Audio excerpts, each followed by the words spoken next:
My name is Olivia. I was 22 when I first laid eyes on Ethan. He was 25, a man of simple charms with a smile that could calm a storm. Our story began in a cozy little bookshop tucked away on a side street.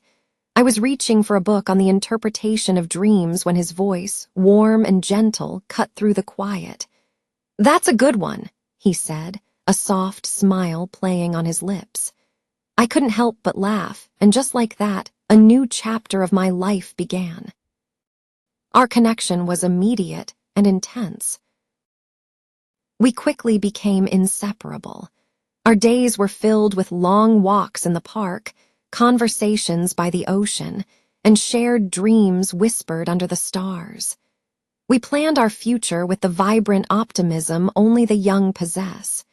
He dreamed of opening a small, artisanal bakery, the air thick with the scent of fresh bread. I wanted to shape young minds as a teacher. We were broke but rich in hope, and our love felt like the only treasure we would ever need. But the warmth of our love could not hold back the coming winter. One cold evening, the fabric of our perfect world began to unravel. We were meant to meet at our favorite bench in the park. I waited, the biting wind a stark contrast to the warmth I usually felt with him. He arrived over an hour late, his face a mask of frustration. When I asked what was wrong, he lashed out. He accused me of not understanding him, of not caring about the pressures he was facing. His words were like daggers. I was stunned, lost in a storm of confusion. That night, we had our first real fight, and in our anger, we hurled words at each other that left deep, invisible wounds. The next day, my phone remained silent. I expected a text, a call, an apology, but there was nothing. A week crawled by, then another. The silence grew heavier with each passing day. My calls went to his voicemail. I waited, a foolish hope flickering in my heart, but he was gone. He never came back. Just as I was beginning to process the heartbreak, my world tilted on its axis. A persistent fatigue settled into my bones. My body felt alien to me. A visit to the doctor confirmed my deepest fear and my most unexpected reality. "Olivia," she said gently, "you're pregnant." The words hung in the air, heavy and unbelievable. I was going to have a baby. A wave of ice-cold fear washed over me. I had no job, no partner, no plan.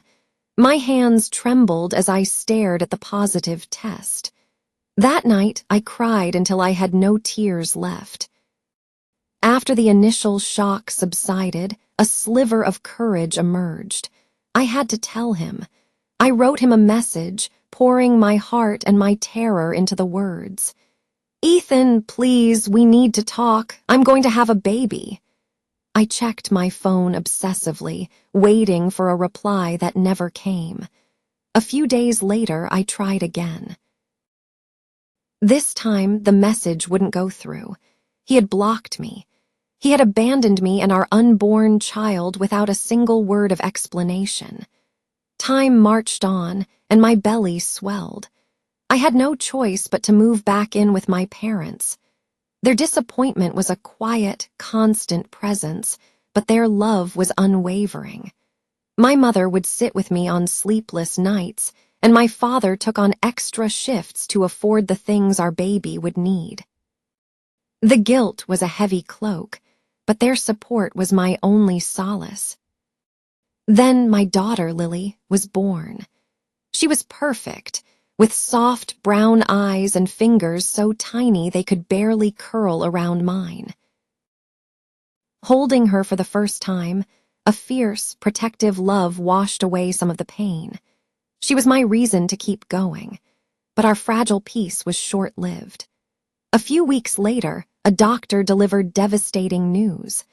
Lily had a congenital heart defect. She would need a lifetime of specialized medication and constant medical supervision. The cost of her medicine was staggering. I desperately searched for a job, but the world was unkind to a young, single mother with a chronically ill child. I sold my clothes, my books, anything of value. I skipped meals so I could afford Lily's prescriptions. The nights were long and filled with tears and prayers. My parents helped, but their modest income could only stretch so far. Swallowing my pride, I found a way to contact Ethan again. "Lily is your daughter," I wrote. "She is very sick. Please, I'm not asking for me. I'm not angry anymore. I just need your help for her." For days, silence was his only reply. Then a short, cold message appeared. "I'll send $100 a month. That's all I can do." My heart sank. I knew he had landed a lucrative job in real estate. I knew he was making good money. $100 was an insult, a drop in the ocean of our medical expenses. But I had no choice. I took it. Every month I waited for that small sum like it was a king's ransom. Sometimes it came late. Sometimes not at all. Despite the hardship, Lily was my light. She had a smile that could erase all the sorrow, a laugh that sounded like music. She loved watching birds, dancing to songs on the radio, and giving me the tightest hugs every morning. She was my strength. Years slipped by. One afternoon, a friend casually showed me a feature on a business website. My blood ran cold. It was Ethan. He wasn't just successful, he was a millionaire, a titan of industry. The article detailed his lavish lifestyle, a sprawling mansion, 2 healthy children with his new wife, a fleet of luxury cars. He posted photos of extravagant vacations and designer gifts for his wife. One picture showed a diamond ring that cost more than my rent for a decade. Another featured a sports car worth hundreds of thousands of dollars. I stared, numb. How? How could he live in such opulence while his firstborn daughter fought for every breath? How could he ignore her pain? That night, fueled by a grief and rage I had long suppressed, I sent him one last message.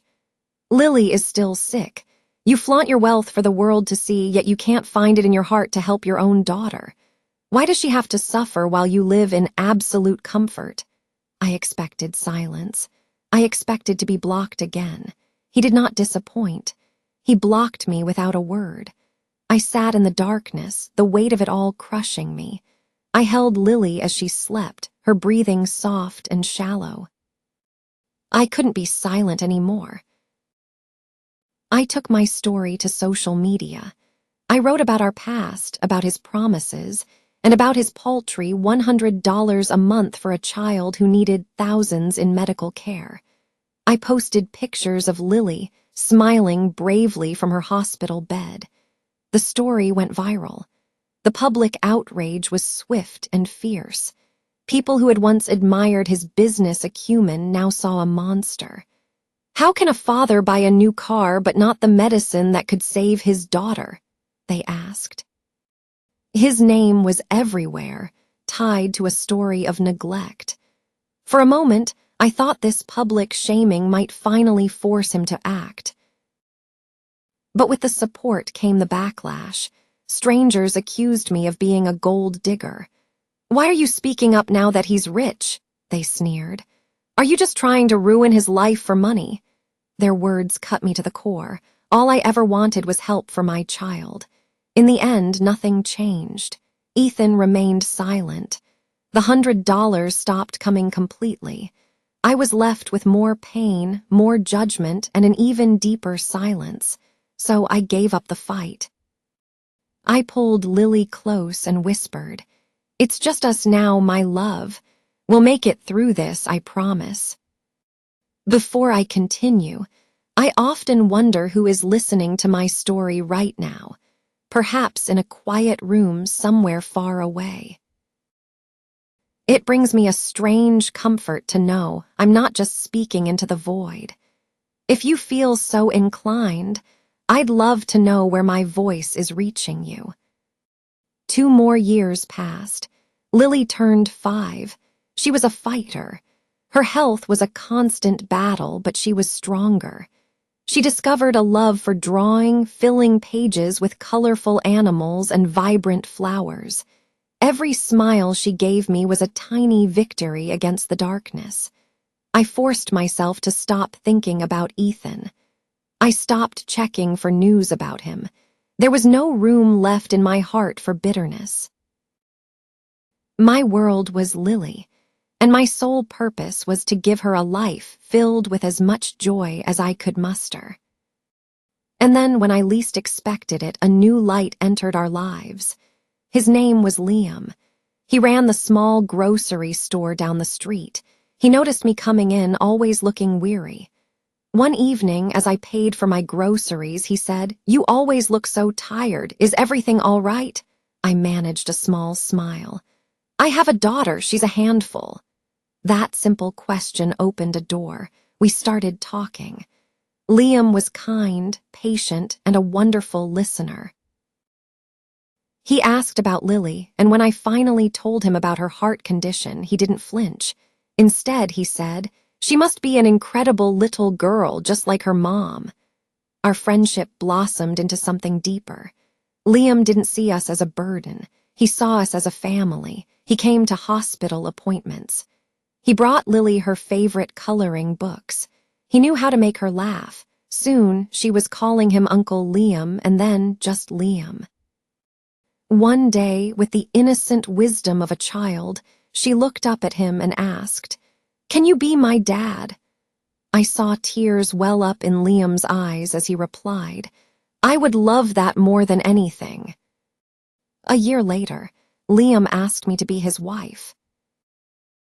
My yes was the easiest word I'd ever spoken. Our wedding was small and simple, but it was overflowing with a love that felt real and unbreakable. Lily, in a little white dress, was our flower girl, her smile radiant. We moved into a small house that we made our own. We painted the walls, and Liam built a little garden for Lily in the backyard. Watching her water the plants each morning, talking to the flowers, I felt a sense of peace that had been absent for so long. Life wasn't perfect. Money was still tight, and Lily's health was a constant concern. But we were happy. We had each other. Then one morning the past came knocking, a text from an unknown number. "Olivia, this is Ethan. I know the immense pain I caused. I need to see my daughter." My heart hammered against my ribs. Why now, after all these years of silence? I showed the message to Liam. He held my hand and said, "This is your decision. Whatever you choose, I will support you." It took me days to reply. "Lily is not a baby anymore," I wrote. "She has memories. You can see her, but if you hurt her again, you will never see her again." He asked to meet at the park. I agreed. I told Lily we were meeting someone important, but I didn't tell her who he was. When we got there, Ethan was already waiting. He looked different, older, tired. The sharp confidence from his business photos was gone, replaced by a deep-seated weariness. He wasn't surrounded by the trappings of his wealth. It was just him holding a small bag of toys. Lily approached him cautiously. Ethan knelt down, his eyes filled with a profound sadness. "Hi," he said, his voice thick with emotion. "I brought you something." Lily looked to me for permission. I nodded. She took a small, stuffed bunny from his outstretched hand. "Thank you," she whispered. In that moment, Ethan broke. He pulled her into a gentle hug and sobbed. He held her as if he was afraid she would disappear. He finally looked at me, his eyes red-rimmed. "I'm so sorry, Olivia. I was a coward. I ran from my responsibilities. I thought money was the answer to everything, but it only made me more empty. I've missed her entire life, and that is a regret I will carry forever." I remained silent. He handed me a set of keys. "This is for a house closer to the best hospital for her." He then gave me a large folder. This is a trust fund for Lily's medical care. Everything is taken care of for the rest of her life. I just want to help now." I was speechless. "I also want a petition to have my last name added to hers," he continued, "if you'll allow it. She is my daughter and I want to be a part of her life." I glanced at Liam, who gave me a reassuring nod. Then I looked at Lily, who was happily stroking her new bunny. "Let's take this slow," I said to Ethan. "But yes, you can be in her life. She deserves to know her father." A tearful smile broke across his face. From that day forward, Ethan became a constant presence. He took Lily to the zoo, the aquarium, the movies. He never failed to bring me flowers and to thank Liam for being the father he wasn't. He attended every single doctor's appointment. He didn't just provide money anymore, he provided his time. He sat by Lily's bedside, helped her with homework, and taught her how to ride her bike. Her laughter became more frequent, and her health began to improve. She called Liam Dad and Ethan Papa, and it felt right. They both loved her fiercely. One day, his wife, Sophia, came to visit. She was elegant and kind. "I wanted to meet you," she said. "Thank you for letting Ethan back into her life. He talks about Lily constantly. She has changed him for the better." She brought Lily a beautiful doll and stayed for tea. We talked like we had known each other for years. "Life is strange," she said as she left, "but I truly believe everything happens for a reason." I smiled. "Yes," I agreed. "It teaches us how to be better people." Our families began to blend. There was no more anger, just a collective effort to give Lily the best life possible. I would often look at my daughter and realize she was the catalyst for all this healing. She was the one who brought us all back from the darkness. For the first time in years, my heart felt completely at peace. Years passed. Lily was 9 now. She was a vibrant, healthy, happy child. The doctors were amazed by her progress. She still required monitoring, but her heart was strong. She loved school and her friends. Her drawings now often included her whole unconventional family. Me, Liam, Ethan, and herself, all holding hands under a smiling sun. One morning, she came to me with art supplies. "Mommy, I want to make cards for Dad and Papa to thank them for loving me." Her sweet words brought tears to my eyes. Liam had built her a treehouse in our garden. Ethan was paying for her music lessons. She had 2 fathers, each filling a different but equally important role in her life. Ethan was a changed man. He no longer flaunted his wealth. His social media was now filled with pictures of him and Lily at the park, not pictures of new cars. He came to her school plays and soccer games. "I can never get back the years I lost," he told me once, "but I will spend the rest of my life making up for them. I promise." And he did. He never missed a birthday. He helped me and Liam with repairs on our house, never making us feel indebted to him. He respected Liam's role as her daily father figure. Over time, the 2 men became friends, bonded by their shared love for one incredible little girl. One Saturday, Lily asked me, "Mommy, am I lucky?" I smiled.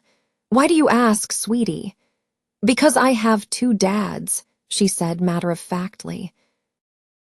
"Some kids don't even have one." I hugged her so tightly.